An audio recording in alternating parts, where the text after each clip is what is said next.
Lanjut. Nah, ini yang sering disebut orang.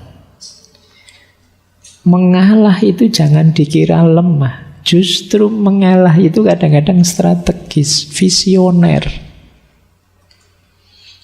Mungkin kalian ingat quotes yang atas itu dari Raden Mas Sosrokartono. Ngeluruk tanpa bolo, menang tanpa ngasorake.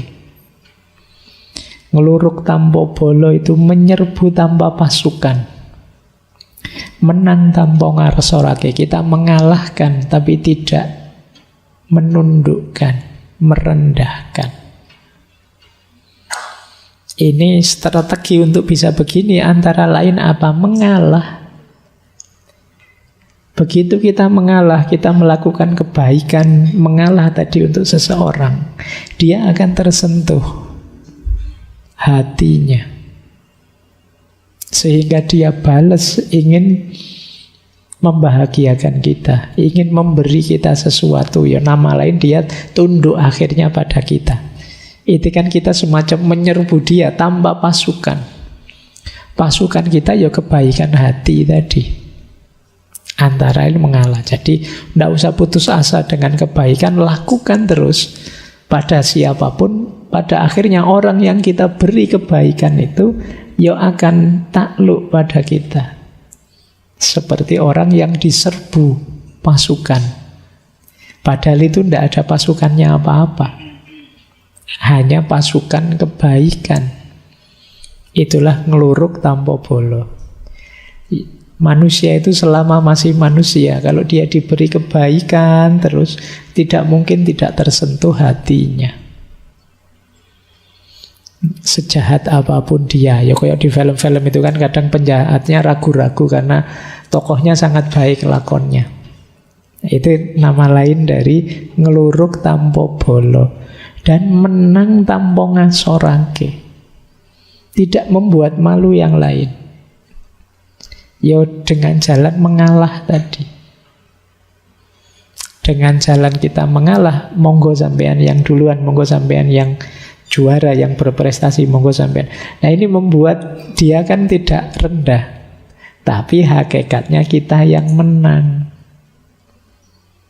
Itulah menang tanpa ngasorake. Kalau kalian bisa seperti ini, hidup ini mungkin tetap kompetitif, tapi tidak saling merendahkan, tidak saling menjatuhkan. Disitulah rahasianya mengalah untuk menang. Kalau dalam bahasa Inggris ada peribahasa, you may lose the battle, but you win the war. Atau you do not need to win every battle to win the war.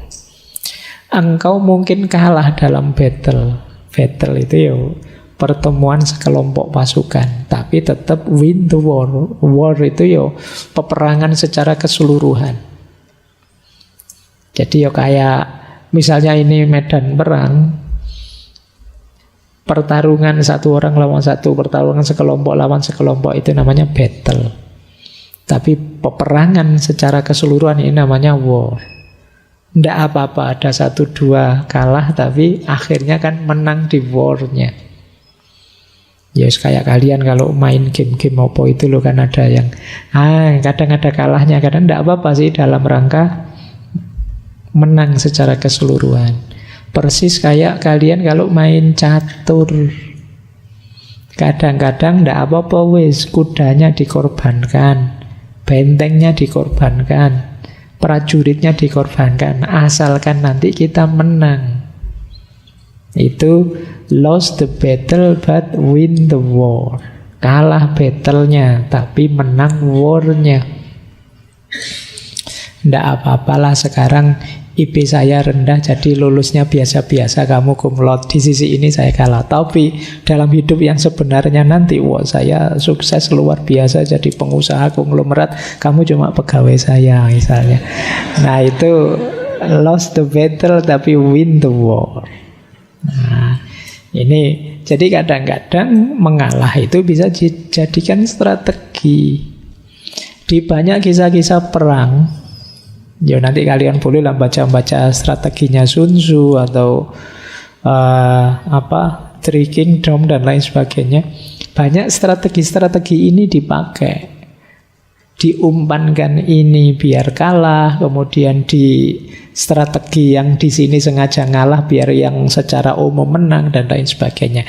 Itu namanya lost the battle tapi win the war. Ini penting. Yo hidup juga harus taktis. Jangan nyeruduk terus, maju terus. Gampang kalah. Ada strategi mundur sebentar, ada ngalahnya, tapi nanti kita memenangkan seluruh peperangan.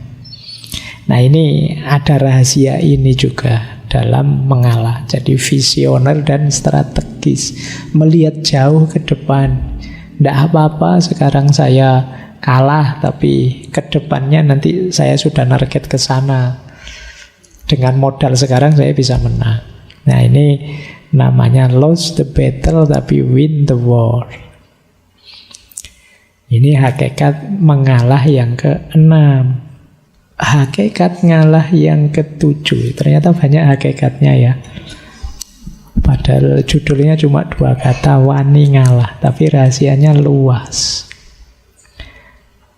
Mengalah itu bagian dari spiritualisasi kehidupan. Yang duniawi tadi kita ilahikan, kita spiritualkan. Ada yang bilang ngalah itu sebenarnya dari akar kata ngallah. Mengallah, mengilahi. Hal-hal duniawi kita spiritualkan. Mengilahi itu begini loh. Kalau kita punya uang, kita pakai untuk seneng-seneng makan dan lain sebagainya, ya wajar saja itu. Yang duniawi kita pakai untuk dunia. Tapi ketika uang ini kita sedekahkan untuk fakir miskin, anak yatim dan lain sebagainya, berarti uang ini kita spiritualkan. Kita ilahikan. Nah, mengalah juga punya logika seperti itu. Biarlah aku membahagiakanmu, biarlah aku berikan ini untukmu, itu kan ngalah. Tapi dengan ini yang aku berikan tadi, kalau aku nikmati sendiri ya itu nilainya biasa saja. Tapi begitu aku berikan padamu, nilainya jauh berbeda. Sekarang dia bersifat spiritual. Sama-sama uangnya dibuat main dengan dibuat sedekah itu kan beda. Ketika dibuat sedekah, uang ini jadi spiritual. Kemenangan kita juga begitu. Kepemilikan duniawi kita juga begitu. Nah, cara menspiritualkan antara lain dengan cara mengalah tadi.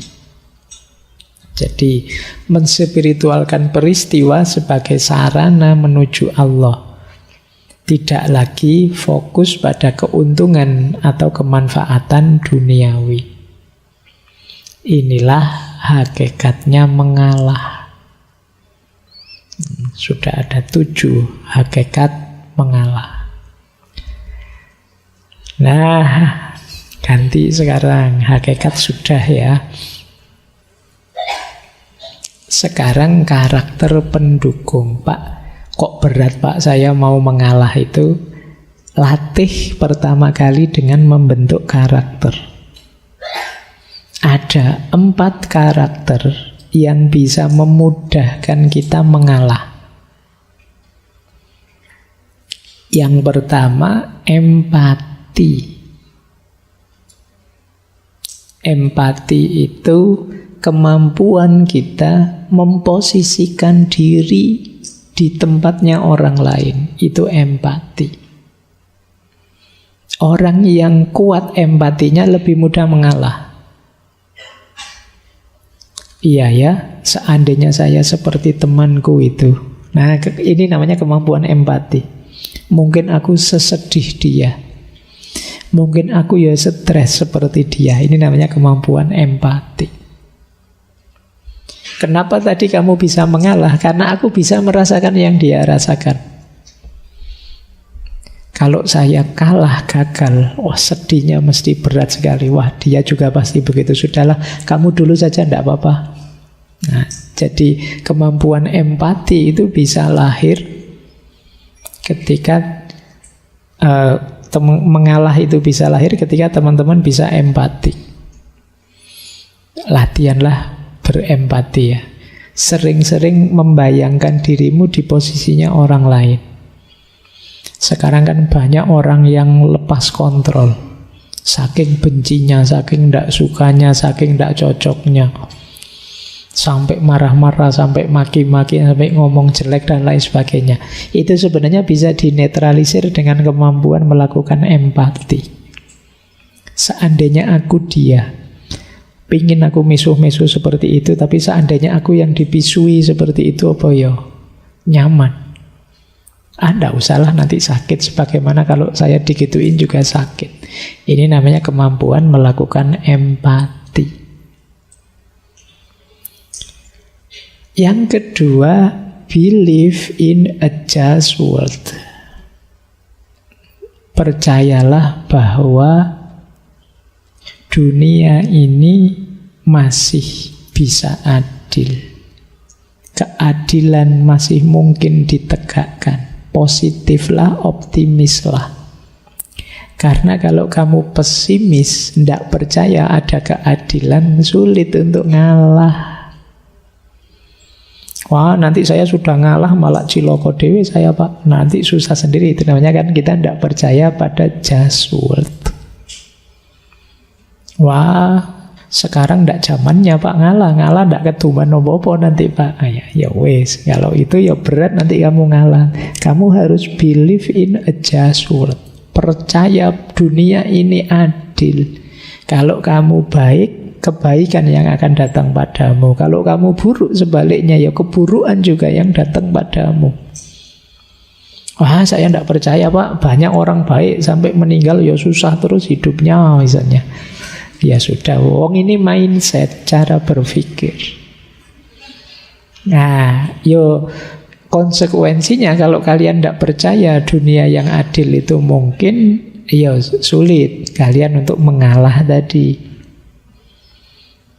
Ya, latihan untuk percaya pada keadilan, pada kebenaran, pada kebaikan. Sekarang banyak orang mulai tidak percaya. Kenapa sih kok ada orang hebat, orang pinter, kemudian curang, kemudian jahat? Mungkin dia tidak percaya dengan kebenarannya, dengan kebaikannya, dengan keadilannya hidup ini. Hidup ini gimana pak? Yang enak kok dapat enak terus, dapat jatah ngatur ini, ngatur itu, dia enak terus, kita yang susah. Nah, ini berarti kalian mindsetnya mindset yang tidak percaya bahwa kebenaran, kebaikan, dan keadilan itu pasti menang. Ya sudah, ya sulit berarti untuk masuk ke ranah mengalah ini. Yang ketiga, self-control. Tadi jadi kunci untuk ngalah ya, latih self-control. Dimulai yang sederhana, entah apalah yang kamu ngontrol dirimu. Pingin sih itu, tapi nanti dululah, sebentar lagi latihan. Diempet sebentar. Pingin sih minum, tapi latihan. Diempet dulu sebentar. Tadi sudah diempet 1 jam, sekarang minum.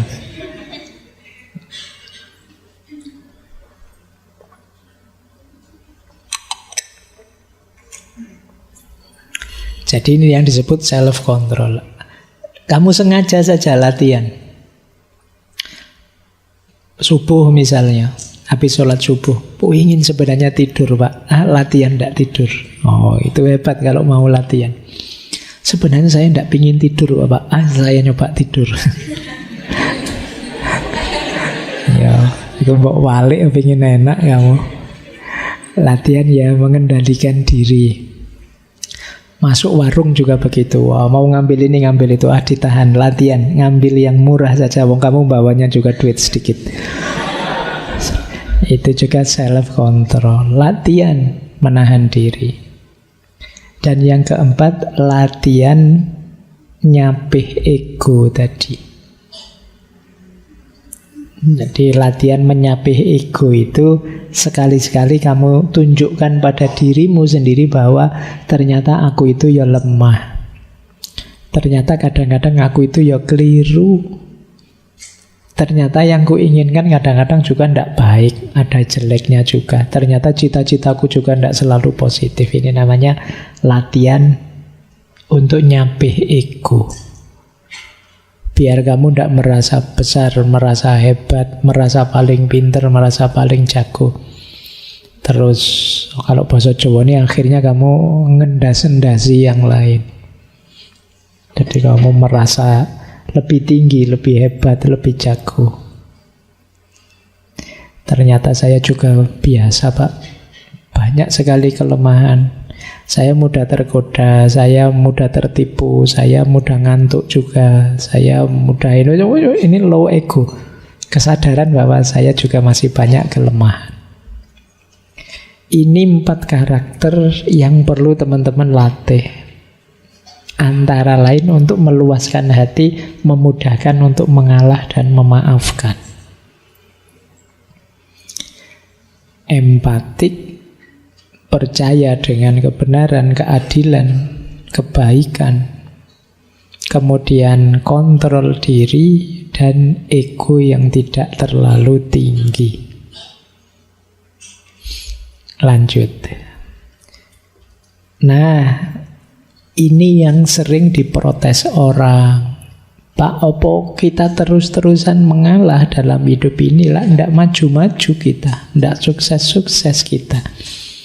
Iya, tentu saja tidak semua dimensi hidup kita mengalah. Mengalah itu salah satu solusi dalam hidup. Kalau teman-teman nanti belajar tentang strategi menyelesaikan konflik, mengalah itu salah satunya. Nah, di situ saya sebut ada yang menghindar. Kalau ada masalah, ada konflik, menghindar saja. Itu juga solusi. Kadang-kadang memang kita harus menghindar. Masalah tertentu. Tidak semua masalah kamu harus lari, tapi memang ada masalah yang sebaiknya kamu menghindar saja, jangan ikut-ikutan. Ada yang bisa jadi kerjasama. Komunikasi yang baik, dicari solusi bersama. Ada yang harus kompromi, negosiasi-negosiasi. Ada yang biar saja berkompetisi, biar dua-duanya meningkat. Tapi ada yang memang kita harus mengalah. Nah, sekarang kita lihat ya, kalau ini praktisnya. Kapan mengalah itu urgent, harus kita lakukan. Yang pertama, mungkin kita harus mengalah kalau tentang hal-hal yang tidak penting. Alah, cuma ini saja, tidak apa-apalah, monggo, tidak penting saja kok. Nah, kadang-kadang kan banyak hal yang tidak penting terus jadi masalah besar karena kita tidak mau ngalah. Di jalan misalnya, ada orang ngebel-ngebel mau nyalip, kita malah kok enak nyalip, tak candangi terus, sana ngebel terus, kita nutup jalan terus, nggak mau ngalah. Alah, wong cuma jalan gitu aja, apa susahnya sih kita kasih jalan biar dia duluan, wong itu juga tidak balapan. Wong ya bukan racing, bukan Tapi kan kita kadang ego kita begitu, akhirnya terus senggolan, terus tawuran di jalan. Kenapa bisa lahir masalah seperti itu? Urusannya sampai polisi, bisa sampai penjara. Karena ndak ada yang mau ngalah. Wong sekedar urusan naik motor, naik mobil saja kok. Paling misalnya dia nyalip sampai tujuan, selisih berapa jam sih? Jadi yuk, kalau yang tidak penting-penting ngalah saja, tidak apa-apa. Mungkin sekedar tempat duduk di warung saja, wah yalah-yalah, saya duluan nih, saya ini alah. Ngantri itu memang bagus, tapi kadang-kadang ada orang nyerobot antrian dan lain sebagainya, terus jadi rame, jadi gegeran. Kadang-kadang perlu mental ngalah, ya sudahlah, kalau memang pingin duluan, mungkin anaknya di rumah sedang sangat lapar nunggu anus, monggo duluan. Wong ndak penting. Jadi masih seandainya kita telat, kita kalah, kita ndak duluan, ya ndak ada efek apa-apa untuk hidup kita. Nanti selesai ngaji rebutan keluar duluan nyari sandal, nyari motor itu kan ya, terus ayo latihan ngalah, yo monggo yang mau duluan ini. Oh ternyata motor saya yang nutupi jalan, yo kamu duluan. Oh kan gitu saja. Nggak harus dibikin rumit. Kita sering membuat rumit hal-hal yang simpel. Kalau nggak penting ya ngalah saja, ngapain sih? Kecuali hal-hal urgent, hal penting. Terus yang kedua, mungkin kita harus ngalah juga ketika kita ndak yakin, ndak mantep dengan pandangan kita. Debat misalnya, wah yang benar begini loh, yang benar begitu loh. Nah, kadang-kadang kita juga tidak terlalu yakin dengan pikiran kita, tapi kan gengsi kalau kalah. Nah, terus kita ngeyel. Sudah membaca sendiri, oh yo belum baca sih, tapi menurut saya ngono ya. Wong yo ndak mantep tapi ngeyel. Mungkin sama-sama ndak mantepnya, saya sana juga ndak mantep, kita juga ndak mantep. Alah, wong sama-sama ndak mantepnya saja. Monggo lah kalau kamu mau yakin yang itu, kita jalan dengan itu. Kan ndak masalah. Wong sama-sama ndak mantepnya. Sama-sama masih hipotesis, sama-sama meragukan. Nah, masih belum teruji dua-duanya. Mungkin di konteks ini ya monggo ngalah saja, ndak apa-apa. Atau yang ketiga, saya ngomong yang baik, dia juga ngomong yang baik. Saya tahu tawaran dia juga baik, tapi tawaran saya kan juga baik. Ini kan antara yang baik dengan yang baik. Mbok wis kamu ngalah saja, toh yang jalan yang manapun juga sama-sama baik. Kamu milih mana? Naik motor tak bonceng ngopo? Naik gojek nanti tak bayari. Ini sama-sama baik, kok kamu ngalah saja, nggak usah ngeyel. Yang mana saja kan oke. Nanti jangan kegeran, sudahlah naik gojek saja tak bayari, mbok ndak tak bonceng saja. Terus kegeran, ngapain wong podo-podo api. Sudah ditetapkan salah satu, kamu ngalah, ya sudahlah kalau kamu pengen bonceng, ayolah. Kan gitu saja selesai. Gitu loh. Kamu milih mana nanti? Itu kan tempat duduk saya, misalnya. Saya biasanya ngaji di situ kok. Ya sudah, kamu pakai tempat duduk saya, atau saya pakai tempat dudukmu, itu ya podo wae lah, wong ngaji cuma di sini. Saya sama-sama baik, sama-sama ngajinya. Kadang-kadang kita itu berhadapan dengan pilihan yang baik dengan yang baik, karena memang basicnya kita ini kan orang-orang baik dalam tanda petik ya, tidak jahat sama sekali. Saya menginginkan kebaikan, dia juga menginginkan kebaikan kok. Cuma sudut pandangnya saja beda. Dalam konteks ini mungkin ya mengalah bisa jadi solusi biar tidak ada masalah yang tidak perlu.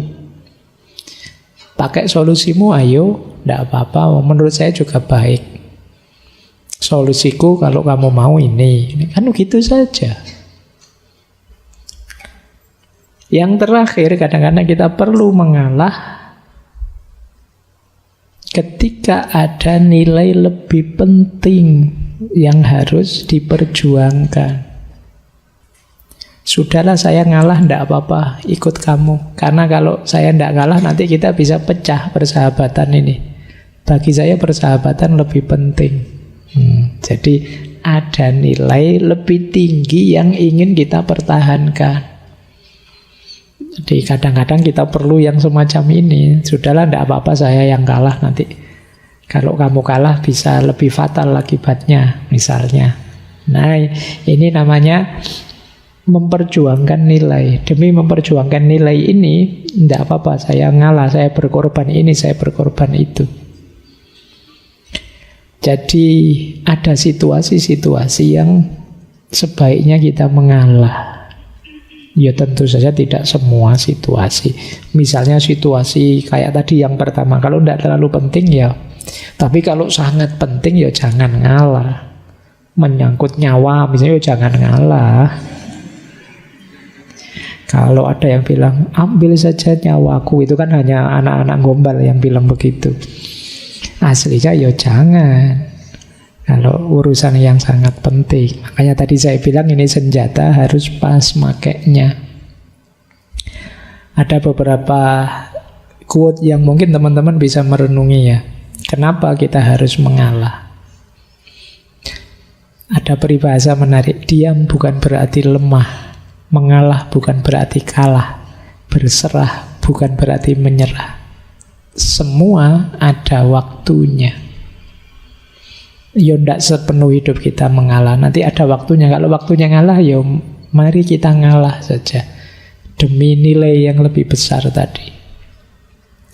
Ada kalanya orang mengalah itu juga terpaksa. Itu ada quote kedua itu. Tiap hati punya batasnya. Kalau sudah di ujung jenuh, ia akan mundur tanpa disuruh dan mengalah tanpa diperintah. Nah, ini kalian mungkin bisa mengkontekskan dalam hidupnya ya. Kadang-kadang kamu berhadapan dengan situasi yang ya mau ndak mau saya harus ngalah. Kalau diterus-teruskan gini saya capek. Nah, itu situasi batas yang ya sudah, memang tidak bisa diperbaiki lagi, tidak bisa dihalin. Saya ngalah sudah. Itu situasi itu kita harus ngalah. Ada juga ngalah itu tuntutan situasi. Kadang mengalah dan minta maaf lebih baik daripada menjelaskan segalanya pada orang yang tak mau mengerti. Karena ada orang yang dikasih penjelasan juga masih ngeyel, dijelaskan ini loh ya, saya sudah minta maaf, saya ngalah. Selesai sudah kan, daripada habis waktu, habis energi banyak. Kan banyak itu kan, kadang kamu gegeran di medsos lama sampai ratusan jawab-jawaban. Ya sama-sama ngeyel, sama-sama tidak mau ngerti. Ya daripada gitu kamu nonton drama Korea saja.